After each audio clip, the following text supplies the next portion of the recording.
Amigos y hermanos, sean todos bendecidos en el nombre de nuestro Señor Jesucristo.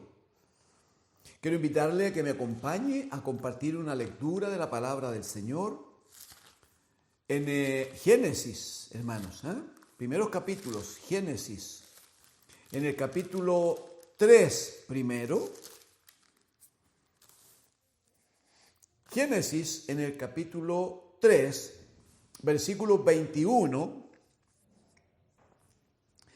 Dice, y Jehová Dios hizo al hombre y a su mujer túnicas de pieles y los vistió. Capítulo 4, versículo 1. Conoció Adán a su mujer Eva, la cual concibió y dio a luz a Caín, y dijo, por voluntad de Jehová he adquirido varón. Después dio a luz a su hermano Abel, y Abel fue pastor de ovejas, y Caín fue labrador de la tierra. Y aconteció, andando el tiempo, que Caín trajo del fruto de la tierra una ofrenda. Caín trajo del fruto de la tierra una ofrenda a Jehová. Y Abel trajo también de los primogénitos de sus ovejas, de lo más gordo de ellas.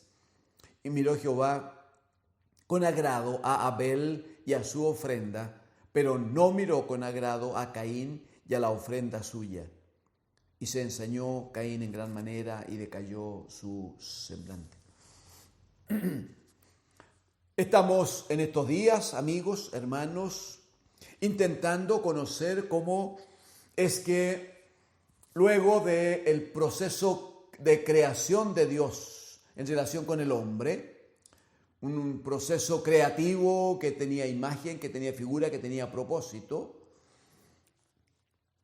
lamentablemente a través de la obra de Satanás el diablo, usando una serpiente, engaña a Eva y a Adán. Ambos como uno desobedecen a Dios, desobedecen a la palabra, toman su propio camino, no el camino que Dios les había señalado, y habiendo desobedecido, entra en ellos el pecado, y por el pecado entra la muerte, a ellos y a toda su descendencia. Estamos intentando observar juntos cómo es que Dios establece en el mismo momento en que Adán y Eva pecan, en el mismo momento en que Adán y Eva desobedecen y abre las puertas de su vida para que el pecado entre y les afecte, en el mismo momento Dios establece, da muestras, da señales, da promesa de cómo Él hará un trabajo precioso para restaurar esta creación caída de Dios. En otra ocasión hemos leído en el capítulo 3 de Génesis, que en el versículo número 15, el Señor dice a la serpiente, pondré enemistad entre ti y la mujer, entre tu simiente, hablando de Cristo, y la simiente tuya. Le dice a la serpiente, tu simiente va a herir en el calcañar a la simiente de la mujer, pero la simiente de la mujer, que es Cristo, te dará un golpe mortal, te dará un golpe en la cabeza, le dice, ¿no? Anunciando toda la obra de redención de Cristo. Luego en el versículo 21 de este capítulo 3, una cosa que podría pasarse inadvertida, pero no debemos hacerlo, dice que Jehová Dios hizo al hombre y a su mujer túnicas de pieles, y los vistió, los cubrió. ¿Por qué fue de esta manera? Acompáñenme brevemente, por favor. En el capítulo 2 de Génesis, antes de la desobediencia, dice el verso 25, y estaban ambos, Adán y Eva, y estaban ambos desnudos, Adán y su mujer, y no se avergonzaban. Era normal, obviamente era normal entre ellos. Estaban ambos desnudos. Capítulo 3. Desobedecen, y en el versículo 7 dice, entonces, después de la desobediencia, luego del pecado, entonces fueron abiertos los ojos de ambos y conocieron que estaban desnudos. Después que en el verso 6, Adán y Eva comen del árbol que se les había mandado no comieran, una vez que comen, claramente son abiertos sus ojos. Dice el verso 7, fueron abiertos los ojos de ambos y conocieron, tuvieron conciencia. No la habían tenido antes en el capítulo 2, verso 25. Vivían una situación de santidad, vivían una situación tan propia de un niño, que aunque vivían desnudos, no sabemos por cuánto tiempos, si años o siglos, pero aunque vivieron desnudos largo tiempo, nunca tuvieron problema con sus cuerpos ni con su condición. Ahora, después de la desobediencia, después del pecado, surge en ellos la acción del pecado a causa de la desobediencia. Y dice, y conocieron que estaban desnudos. Entonces, mire la reacción, entonces cosieron hojas de higuera y se hicieron delantales. La pregunta es, si después que se pusieron unas hojas de higuera para cubrirse, hacerse delantales, si después que lograron unir 2, 3, 4 hojas de higuera y afirmarlo de alguna manera en su cuerpo, pretendiendo cubrirse, taparse. La pregunta es si después de eso estaban vestidos. Si el cuerpo estaba cubierto, y la respuesta es absolutamente no. La pregunta es si estaban cubiertos en relación con el pecado, si esas hojas de higuera cubrían su pecado de manera de que no se sintieran pecadores, no se sintieran acusados. Y sobre todo, que Dios no les viera en el pecado en que estaban. Ellos intentaron una forma de vestimenta absolutamente débil, rudimentaria, incapaz de cubrirles. ¿Qué hace Dios? No obstante que está tan molesto con ellos, no obstante que les entrega un castigo fortísimo a cada uno de ellos, sin embargo, ¿qué hace Dios? Dice que, verso 21, Jehová hizo al hombre y a su mujer túnicas de pieles. Túnica de pieles. Perdón que caiga en una cosa tan obvia, pero si eran túnicas de pieles, eran pieles de animales. Para que Dios quitara las túnicas, para que Dios quitara las pieles de los animales, fue necesario que los animales murieran. Y para que los animales murieran fue necesario que se derramara su sangre, porque la vida del animal, como la vida del hombre, está en la sangre. Entonces, ¿qué hace Dios para vestir a Adán y Eva que habían pecado? Da muerte a un animal, derrama la sangre de un animal, para que por esa vía el hombre pueda ser cubierto de su pecado. ¿Esto es una casualidad? No lo es, no lo es. Cuando Isaías en el capítulo 53 da testimonio del sacrificio de Cristo camino de la cruz, el profeta va a decir, y como cordero fue llevado al matadero, como oveja delante de sus trasquiladores enmudeció y no abrió su boca. Es como cordero, no es de otra manera, no es como otro animal. Es como cordero que fue llevado al matadero. Cuando aparece en el Evangelio Juan el Bautista, bautizando a aquellos que querían arrepentirse de sus pecados, dice la Escritura que en la larga fila de pecadores que estaban delante de Juan para ser bautizados, dice que allí se intercala, allí se suma Jesucristo como uno más, se pone en la fila. Pero cuando Juan le ve y claramente tiene el testimonio y lo identifica, no habla del Hijo de Dios, no habla de su primo, no habla de un hombre que tenía características particulares, sino que Juan levanta su voz y su mano para decir: he ahí el Cordero de Dios que quita el pecado del mundo. Jesucristo, al dar muerte a un animal para tomar la piel y cubrir a Adán y Eva, estaba dando señal, estaba haciendo una promesa, como lo dirá luego en el capítulo 9 de Hebreos, que casi todo dice según la ley es perfeccionado con sangre, porque dice, porque sin derramamiento de sangre no hay remisión de pecados. Entonces hemos compartido los primeros versículos del capítulo 4, que aunque lo veamos como un acto tan terrible y que lo es y lo fue, sin embargo, mire cómo el anuncio de Dios, mire cómo las promesas de Dios se van manifestando en cada uno de los actos, en cada uno de los gestos que vive el hombre. Dice en el capítulo 4, versículo 4, que Abel trajo también, porque en el 3 había dicho que Caín trajo del fruto de la tierra una ofrenda al Señor. Una cosa muy bonita, ¿no? Verso 4, también Abel, dice, el hermano menor, el pastor de ovejas. Dice que también él trajo de los primogénitos de sus ovejas, de lo más gordo de ellas. Y agrega, y miró Jehová con agrado a Abel y a su ofrenda. Miró Jehová con agrado a Abel y a su ofrenda. Pero no miró con agrado a Caín y a la ofrenda suya. ¿Cuál es el anuncio aquí? ¿Qué significa exactamente?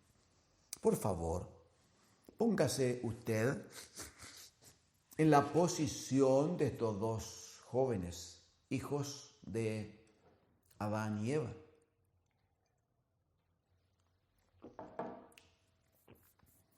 Los primeros hijos habidos fuera del paraíso.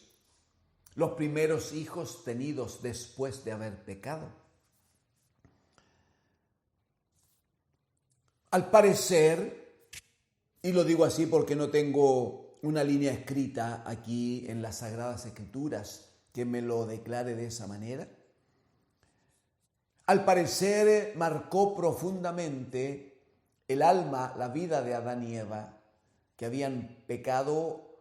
Al parecer marcó su vida el hecho de que Dios, después de haber pecado, después de haber desobedecido, después de haberle dado castigo, y cuando les estaba expulsando de la casa, sin embargo ellos observaron que Dios mantenía, aunque distante ahora, pero mantenía esa condición de un padre que cubre a sus hijos.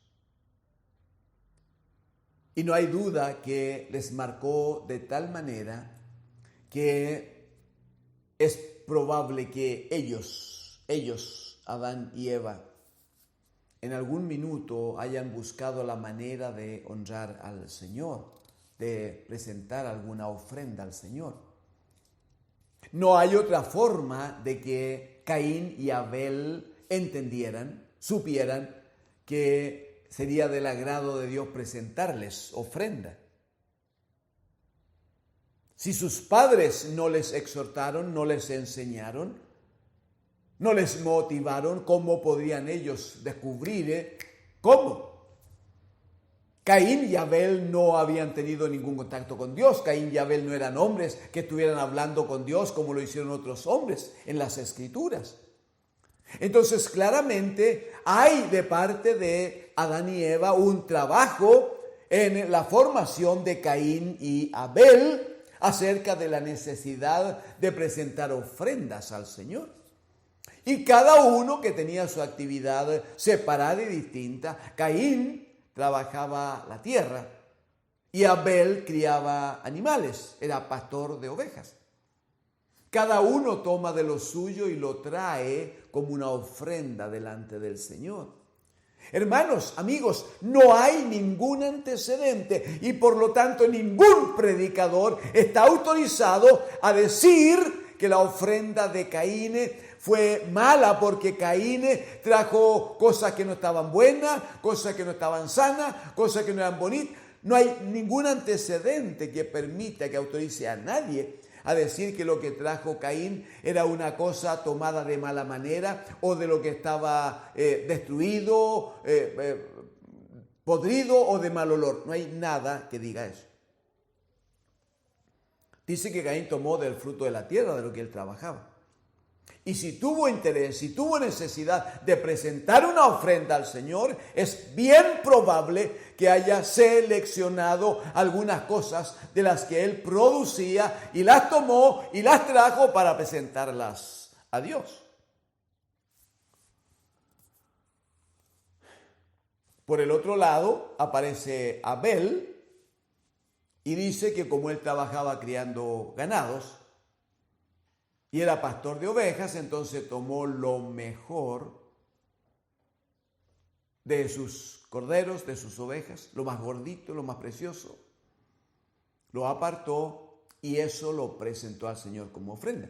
Y lo que luego dirá la Escritura es que Dios se agradó, dice, de Abel y de su ofrenda, y no se agradó de Caín y de su ofrenda. No es el punto hoy, pero dejemos dicho a lo menos que Dios miró primero al que presentaba la ofrenda y luego miró la ofrenda. Significa que la ofrenda no es lo central. La ofrenda no es primero. Cuando se nos predica por allí en algunos lugares que Dios está atento al volumen del billete, a la cantidad de dinero que uno te trae o no trae, de que Dios está esperando que traiga una gran ofrenda, porque si su ofrenda es notoria, entonces Dios como que se obliga a bendecirle a usted. Eso no está en las Escrituras, no es parte del mensaje de redención que Dios nos ha dado por su palabra. No es. De hecho, en el caso de Caín y Abel es muy claro. Dice, por favor, léalo usted conmigo, para que nunca diga que yo lo dije. Dice, versículo número 4, al finalizar el verso 4 dice, y miró Jehová con agrado. ¿Qué miró Jehová con agrado? ¿Qué miró? A Abel y a su ofrenda. ¿A quién miró primero? No miró la ofrenda. Miró al que trae la ofrenda. Y no miró con agrado a Caín y a la ofrenda suya. Lo primero no es la ofrenda, no es la cantidad de dinero, no.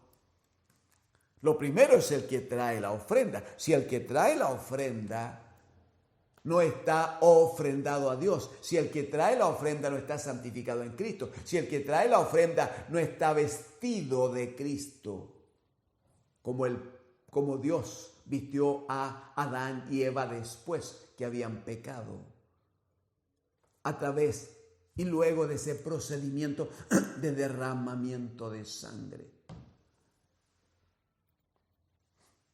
Lo primero es el que trae la ofrenda. Bueno, ya está dicho.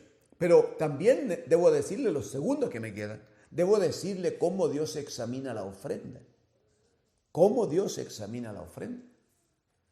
Dice que no miró con agrado a Caín y a la ofrenda suya. Yo no sé lo que trajo Caín. Si trajo algunas sandías grandes, algunos melones bonitos, algunos maíces, una porción de lentejas. No sé lo que trajo de la tierra. Dice que trajo del producto de la tierra. Pero sí sé, porque está expresamente dicho en la palabra del Señor, que tomó el mejor de sus corderos. El más gordito de todos, el más hermoso, el que no tenía defectos. Y lo trajo.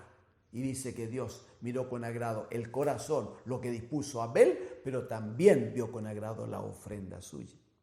Y eso establece una medida. Eso establece una forma de adorar a Dios.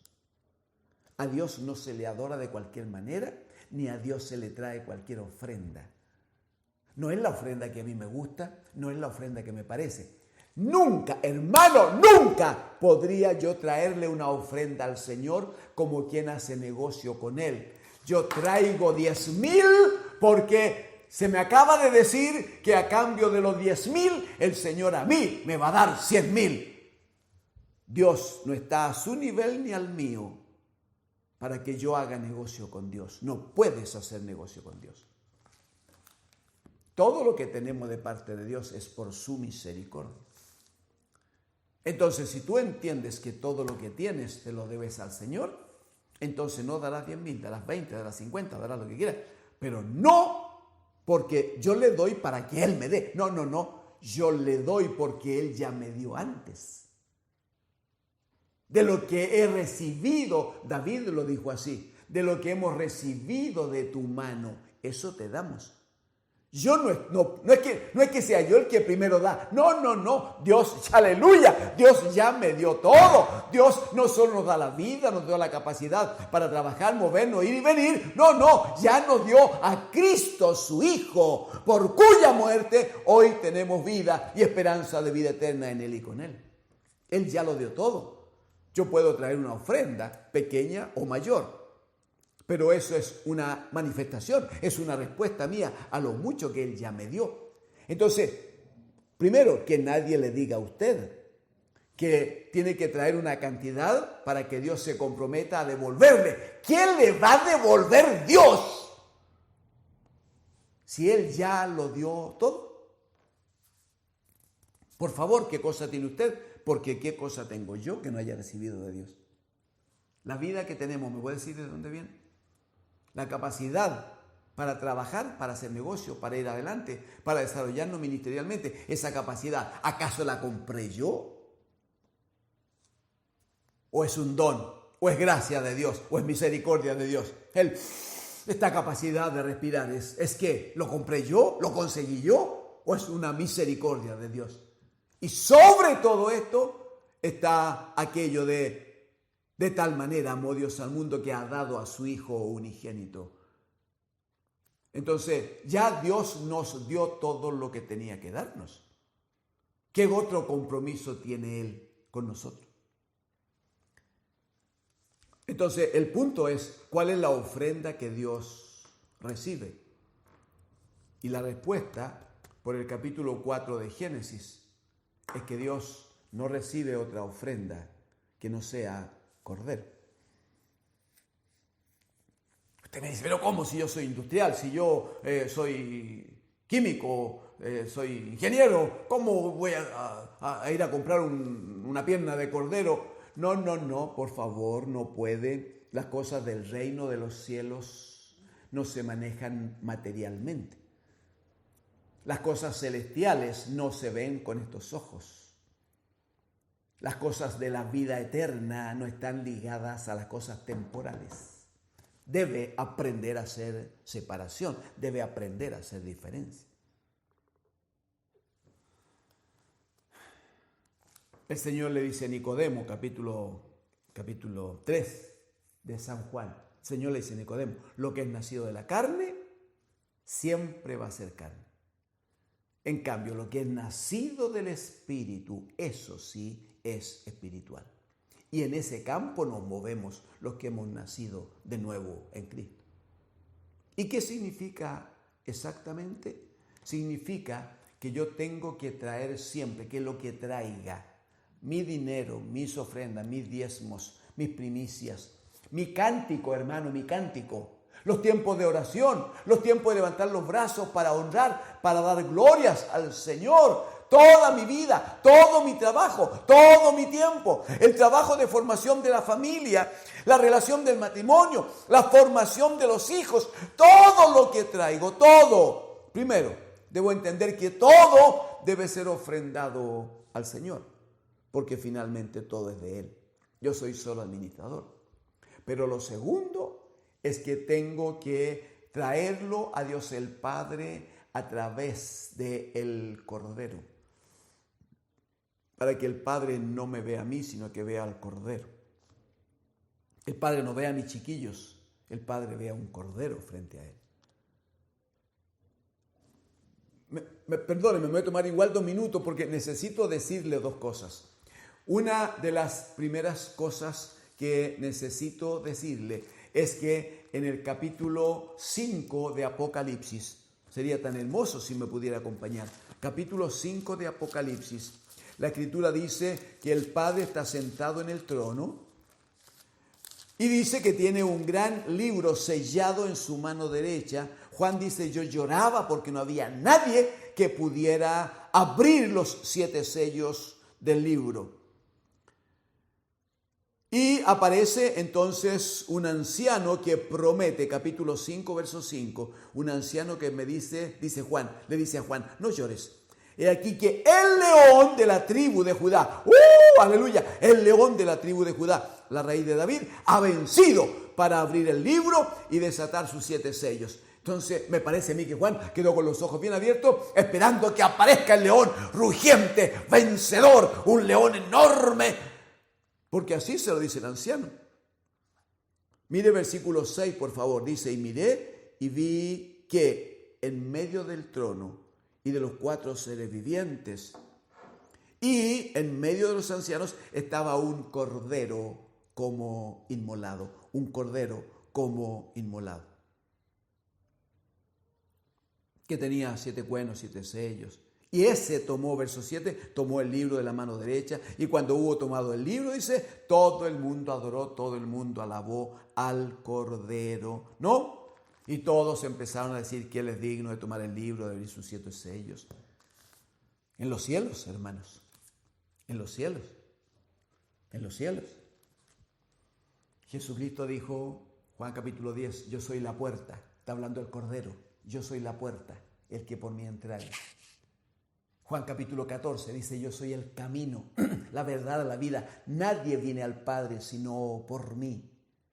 El apóstol Pablo escribe a los Corintios capítulo 8, verso 6, para decir, para nosotros hay un solo Dios, el Padre, del cual proceden todas las cosas y nosotros somos para Él. Y sigue, y un solo Señor, Jesucristo, por medio de quien son todas las cosas. Y nosotros, dice, por medio de Él.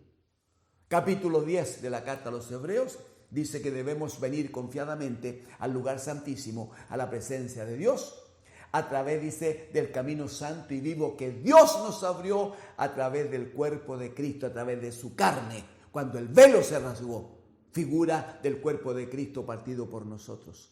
Amigos y hermanos, nunca pretenda traer una ofrenda porque usted se llama de una manera o porque el monto o la cantidad de billetes es importante. Dios te verá a ti, te mirará a ti y no te verá. Dios mirará tu dinero y no lo verá, no lo considerará. Él solo verá tu ofrenda y Él solo te verá a ti como me ve a mí por su misericordia. Si la ofrenda es Cordero. Si traemos la ofrenda a Cristo el Señor, si la ofrenda pasa por Cristo, si reconocemos que Él es el Señor, si reconocemos que Él es el Rey, si reconocemos que Él es el Redentor, si reconocemos que por su sangre tenemos salvación y vida eterna, si venimos en Cristo y por Cristo, si a través de Él nos acercamos al Padre, el Padre recibirá, se agradará de ti y de tu ofrenda. Pero si no es a través de Cristo, si no es a través del Cordero, cualquier esfuerzo será un esfuerzo sin los resultados que uno quisiera tener. Esto es, de ser agradable a Dios el Padre. Que Dios el Señor, pido que Dios el Señor te bendiga, te ayude, ponga a través de este tiempo breve que tenemos, que Dios por su Espíritu ponga luz en tu alma. Cuidado con esos ofrecimientos que hacen por allí, de que estás en condiciones de hacer negocio con Dios. No, primero no tienes que hacerlo, Él es tu Padre. Yo no me hubiera atrevido nunca a ofrecerle un negocio a mi Padre. Para gloria de Dios tengo 3 hijos, ninguno de ellos anda tratando de hacer negocios conmigo para tomar ventaja, para tomar algo de lo mío y ellos salir gananciosos con el negocio. Ningún hijo formado medianamente bien lo haría. Dios nunca va a permitir que tú o yo hagamos negocio. Capítulo 2 del Evangelio de Juan, cuando Jesucristo entró al templo y los hombres estaban haciendo negocios, los reprendió fortísimo y les dijo: mi casa es casa de oración, no cueva de ladrones, no lugar de mercados. No aceptes, no permitas, no admitas que alguien te ofrezca hacer negocio con Dios. Ven en humildad, ven en humillación, entrega tu vida a Cristo, reconoce que Él te compró y todo lo que hagas, hazlo en el nombre de Cristo el Señor, hazlo para Él, hazlo para su gloria. Y el Padre a través de su Hijo te verá a ti, verá tu ofrenda y se agradará. El Padre se agrada en su Hijo. Que Dios, el Señor, te siga bendiciendo. Amén.